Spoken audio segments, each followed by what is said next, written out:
안녕하세요. 10월 14일 화요일 날마다 죽게로 큐티 가이드 시작하겠습니다.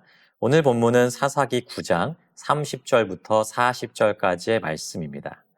여러분은 말 때문에 곤란을 겪은 적이 있으신가요? 말은 참 중요한 것이죠. 말을 잘하면 천냥의 빚도 갚을 수 있지만 잘 못하게 되면 새치의 혀가 사람의 목숨도 앗아갈 수 있기 때문입니다. 그만큼 사람의 말에는 큰 능력이 있는 것이에요.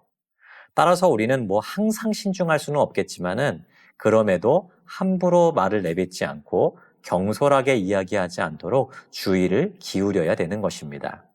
오늘 말씀에서는 이처럼 말로 인해서 큰 낭패를 당한 한 사람의 이야기를 담고 있습니다. 바로 아비멜렉을 대항해서 일어났던 가알의 이야기예요.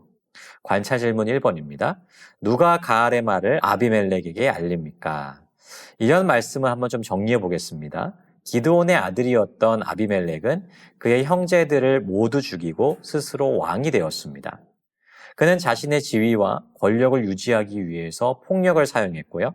이에 반대하는 사람들이 나타나면서 그의 통치에 도전을 하게 되죠. 여기에서 가알이라고 하는 한 사람이 세겜에서 사람들을 선동해서 아비멜렉에게 반기를 들게 됩니다. 그러나 여기서 문제가 생기게 되죠. 30절, 31절을 보시면 스불이라고 하는 사람이 등장하는 것을 볼 수 있습니다. 이 사람은 세겜의 관원이었는데요. 아비멜렉의 편에 선 사람이었어요. 그가 가알의 말을 듣자 곧 한 일이 무엇입니까? 매우 화를 내면서 아비멜렉에게 사람을 보냅니다. 그리고 가알이 세겜의 백성들을 선동하여서 아비멜렉의 통치에 도전하고 있다라고 알리면서 이를 미리 대비하라라고 이야기하면서 이를 돕게 되죠. 또한 아비멜렉이 사용할 수 있는 한 가지 전략을 전하게 됩니다. 관찰 질문 2번입니다.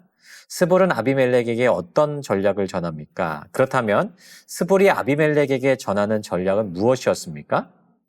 그는 아비멜렉에게 밤에 군사들을 모아서 들판에 매복하라라고 제안을 하죠. 그리고 아침 일찍 가알이 세겜 성읍으로 나왔을 때에 그들을 공격하라라고 조언합니다. 즉 스불은 아비멜렉에게 가알과 그를 따르는 무리들을 기습하여서 제압하라라고 권하고 있는 것이죠. 가알은 이미 성읍 사람들의 지지를 얻고 있는 상황이었어요. 따라서 예상치 못한 기습을 통해서 가알을 공격하는 것이 가장 효과적일 것이라고 판단했던 것입니다. 아비멜렉은 스불의 조언을 따라서 밤에 군대를 4대로 나누어서 세겜에 맞서서 매복을 하게 됩니다. 그리고 곧 가알을 공격하게 되죠. 관찰 질문 3번입니다. 싸움의 결과는 어떻게 되었습니까? 39절, 40절을 보시면 가알이 세겜 사람들과 함께 아비멜렉을 맞서 싸우러 나가는 장면이 그려지고 있습니다. 그러나 그 결과는 가알과 그의 지지자들의 비참한 패배로 끝나게 되죠. 가알은 멀리서 자신을 공격해오는 아비멜렉의 군대를 보았습니다. 그러나 곁에 있던 스불이 거짓된 조언을 그에게 함으로 말미암아서 아무런 준비 없이 아비멜렉의 군대를 맞닥뜨리게 되었어요. 그때 스불이 가알에게 한 말이 무엇입니까? 당신이 우리에게 아비멜렉이 누구이기에 우리가 그를 섬기리오 라고 말하지 않았습니까? 이제 당신이 업신여기던 그 백성이 오고 있지 않습니까? 청하노니 이제 나가서 그들과 싸워라 라고 이야기하고 있는 것이죠.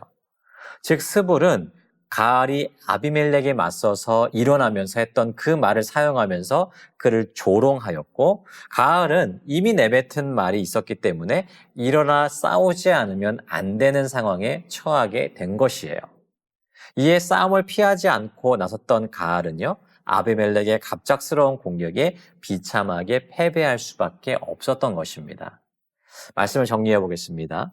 여러분도 잘 아시는 것처럼 사사시대는 참으로 어두운 시기였어요.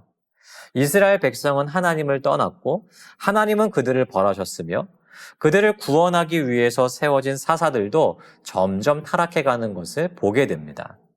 오늘 말씀에서도 서로가 서로를 속이고 싸우고 죽이는 모습이 계속해서 그려지고 있죠.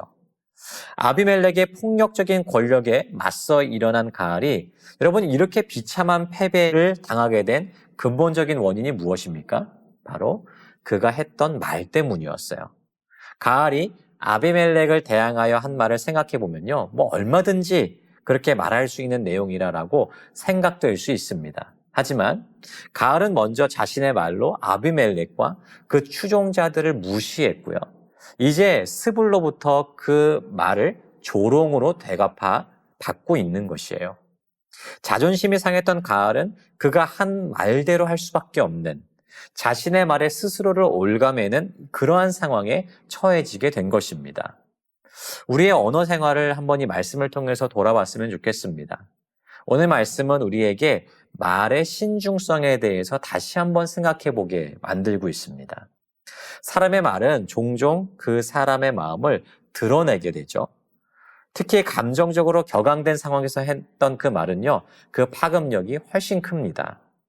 가알의 도발적인 말과 스불의 조롱 섞인 반응은 결국 이 갈등을 더욱 증폭시켰고요. 싸움을 피할 수 없게 만들었습니다. 우리는 말을 할 때 다른 사람의 약점을 들추어내거나 감정적으로 자극하는 말을 하게 될 때가 있어요. 하지만 그러한 말들은 결국 우리에게 큰 상처로 돌아올 수 있게 됨을 기억하셔야 됩니다. 지혜롭지 못한 언어 생활은요, 갈등과 상처를 초래할 수밖에 없기 때문에 우리는 항상 신중하게 말을 해야 된다는 것이죠. 그뿐 아닙니다. 우리는 하나님 나라 백성이기 때문에 나쁜 말을 하지 않는 것에서 만족해서는 안 돼요. 다른 이들을 세우는 말, 축복하는 말, 격려하는 말, 거룩한 말을 생활함으로써 오히려 우리의 말을 통해서 다른 사람들을 살리고 회복시키는데 우리의 말이 사용되어야 될 줄 믿습니다. 이 사실을 기억하면서 오늘도 내 이웃들과 축복의 언어를 사용함으로 하나님의 은혜의 통로로 사용되시기를 주님의 이름으로 축복합니다.